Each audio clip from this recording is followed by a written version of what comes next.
ನೀವು diet exercise ಬಗ್ಗೆ ನೀವು ಕೇಳ್ತಾ ಇದ್ರೆ ಏನಿರಬೇಕು ಸರ್ಜರಿ ಆದಮೇಲೆ ಅಂತ. ಸೊ ನಾವು ಮತ್ತು ಇದನ್ನು ಲೈಪೋಸಕ್ಷನ್ ಏನು ಹೇಳಿದೆ ಅಂದರೆ ಬರ್ಡನ್ ರೆಡ್ಯೂಸಿಂಗ್ ಟೆಕ್ನಿಕ್ ಅಂದರೆ ಇದು ಕಂಪ್ಲೀಟಾಗಿ ಅದು ಕ್ಲಿಯರ್ ಮಾಡುತ್ತೆ ಅಂತಲ್ಲ. ಸೊ ಆಲ್ಮೋಸ್ಟ್ ನಾವು ಬರ್ಡನ್ ಅನ್ನೋದನ್ನ 100 ಇರೋದನ್ನು ನಾವು ಆಲ್ಮೋಸ್ಟ್ 85ನ ಬರ್ಡನ್ ಕಡಿಮೆ ಮಾಡಿದ್ದೀವಿ. ಇನ್ನು 10 to 15% ಸ್ವಲ್ಪ ಫ್ಯಾಟ್ ಇದೆ. ಸೊ ಇದನ್ನು ಅವ್ರು ಏನು ಮಾಡಬೇಕು, ಮೇಂಟೈನ್ ಮಾಡಬೇಕು. ಸೊ ಅದನ್ನು ಕಂಟ್ರೋಲ್ ಮಾಡಬೇಕು, ಅದು ಎಕ್ಸ್ಪಾಂಡ್ ಆಗದಿರೋ.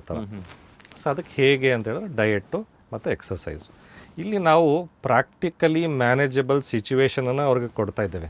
ಅಂದರೆ ಮುಂಚೆ ಅವ್ರಿಗೆ ಅಷ್ಟೊಂದು ಒಬೆಸಿಟಿ ಇದ್ದಾಗ 2 hours 3 hours ಎಕ್ಸಸೈಸ್ ಮಾಡಬೇಕಿತ್ತು, ಅಷ್ಟೊಂದು ಬೇಡ.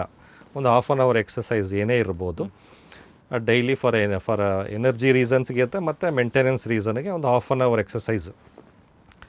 ಇನ್ನು balanced diet, of course balanced diet ಅಂತ ನಾವು ಇವಾಗ ನಮಗಿನ್ನ ಚೆನ್ನಾಗಿ ಎಲ್ರಿಗೂ ಗೊತ್ತಿರುತ್ತೆ. ಯಾಕಂದರೆ ಇಂಟರ್ನೆಟ್ ಇನ್ಫಾರ್ಮೇಷನಲ್ಲಿ ಎಲ್ಲರೂ ಅವ್ರಿಗೆ ಐಡಿಯಾ ಇರುತ್ತೆ. ಅಂದರೆ ಪ್ರೋಟೀನ್ ಹೆಚ್ಚಿಗೆ ತಗೋಬೇಕು, ಅಥವಾ ಒಂದು 60% ಆಫ್ ದ ಡಯೆಟ್ಟು ಒಂದು ಪ್ರೋಟೀನ್ ಇರಬೇಕು, ಫೈಬರ್ ಇರಬೇಕು. ಸೊ ಒಂದು 20% ಮಾತ್ರ ಫ್ಯಾಟ್ ಇರಬೇಕು, ಅಥವಾ 20% ಕಾರ್ಬೋಹೈಡ್ರೇಟ್, ಕಾಂಪ್ಲೆಕ್ಸ್ ಕಾರ್ಬೋಹೈಡ್ರೇಟ್ ಇರಬೇಕು ಅನ್ನೋದು ಎಲ್ರಿಗೂ ಆಲ್ಮೋಸ್ಟ್ ಗೊತ್ತಿರುತ್ತೆ.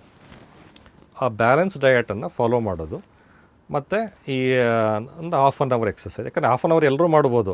ಇವಾಗ ನಾವು ರೆಡ್ಯೂಸ್ ಮಾಡೋದೇ ಎಲ್ಲರಿಗೂ ಕಷ್ಟ, ಆದರೆ ಮೇಂಟೈನ್ ಮಾಡೋದು ಈಸಿ.